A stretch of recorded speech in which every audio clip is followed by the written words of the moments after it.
Hi, welcome to a series of brain hacker cheat sheets that we're actually bringing to you in a video format. In these few episodes, we're going to explore a few different aspects of what made an entrepreneur. Hi, episode number 4. Now, today we talk about a business that's 2 to 3 years old. Welcome to my new office at the back. Every episode you actually see a background, and these backgrounds are intentional because it is sort of a growth kind of thing whereby if you follow every episode you actually see a change in the environment, and that's what being an entrepreneur is all about. Today we talk about scaling up. Scaling up, in one of my videos, I did explain it's not about putting a lot of money, pumping a lot of capital, and getting dumb consultant coming in to give you a lot of dreams, a lot of things that fly you to the moon. No. Scaling as an entrepreneur is to be able to use your existing resources, be it big or small, and collaborate and come together. In today's world, fortunately, with the invent of Web3 and everything else, Internet of Everything, they call it IoT, you have so much added advantage than the days I started with. So therefore, collaborate, put together all your resources and scale up. We're going to learn about 9 points today about scaling. Is that, again, we talk about customer profiling like the last episode. Why are we profiling customer year in, year out, so damn boring, okay? If you're not interested in the clients you're serving that's giving you 80% of your profit, then close shop.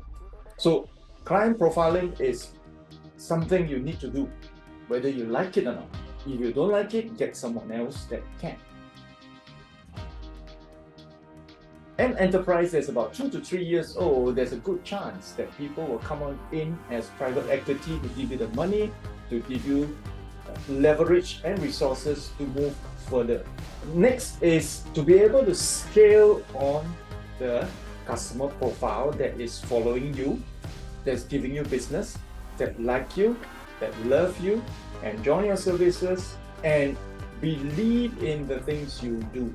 Does it all make sense right now that you should know your customer profile month in, month out? You're really lucky I never say day in, day out. Believe it or not, this customer profile is something you can serve real well that gives you 80% of your income effortless. Humanly speaking, we call it muscle memory. And Clement will tell you that muscle memory is sort of training every day. Martial arts. We see in shows, we see in videos, every day kick the same kick 10,000 times. Okay, Clement did share with me something called, I'm not afraid of you with many patterns. I'm afraid of you with one kick that you kick 10,000 times. Why? You will kill me just simply by coming near me.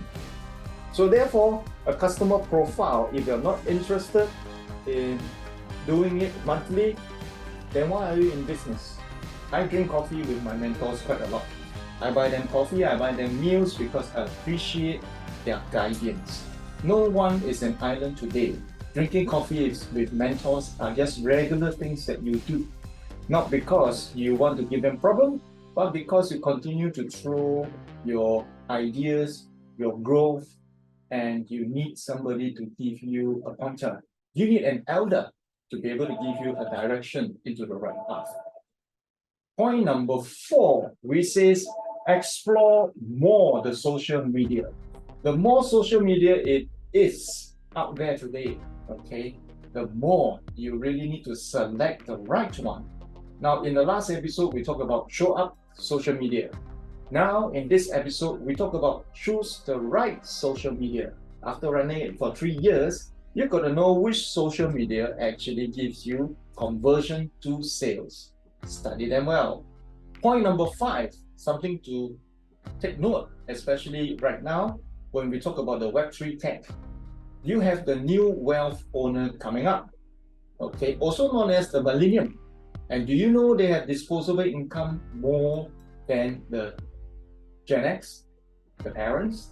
Because endpoint is that something you and I will always overlook is that The youngsters today, like it or not, when they play a game, they earn more salary than you do per day. And by means of playing a game, they win a lot of cryptocurrencies. Are cryptocurrencies legit? I will leave this research to you. Therefore, watch out for the millennials with disposable income in the blockchain. Point number 6, we talked about blockchain earlier just a few seconds ago, and therefore, how are you going to collect those money into your enterprise? Is it going to be a legit process? Is it going to be a personal process? Is it going to be a company level kind of collection? All these are different country by country, so go research. Point 7, we talk about community again. In the last episode, we talked about building it up. By now, you should have one that is crazy about your business and services that, will go overboard to say, hey, so-and-so is giving me great services, so-and-so has given great results with the services he or she renders. And therefore, that community engagement, you got to continue growing it. Because everything else without community today, it is dead town. Everything else, if you don't understand your customer profile, point number 1, the changing profile, you'll never be able to know what kind of community you want to build. So the truth is, every business needs a community. Every business needs to collaborate with experts. Every business needs to collaborate with the right people to give you optimal results. In a Web3 tech, as we talk about it, there's no one-man island anymore. It is a huge pie that is shared by collective minds, meaning people of like-minded way to operate an enterprise. Point number 8 is about self, connecting your future self, and if you have a deviation in your 1000-day plan, how far are you from there and what's the recovery? Sometimes when we run a strategic planning for 1000 days, it is so easy to be over-focused back then. But over time, things evolve, and therefore your plans and strategies and tactics will need to be flexible and change. And guess what? If you're doing the last step of collaborative community, it just gets stronger by the day. Don't trust me, I've done that. I enjoy the fruits today. The last point for this video, point number 9, is that what kind of authority have you in your market space, in your industry, in the one thing you know best. And creating authority at this point can be very daunting. Right? I have a video that says, how do you create authority without authority? It's a paradox. But end of the day, we are working smart. Okay, how do we do that? Follow the link in the description zone. Thank you for watching this episode. Again, bye.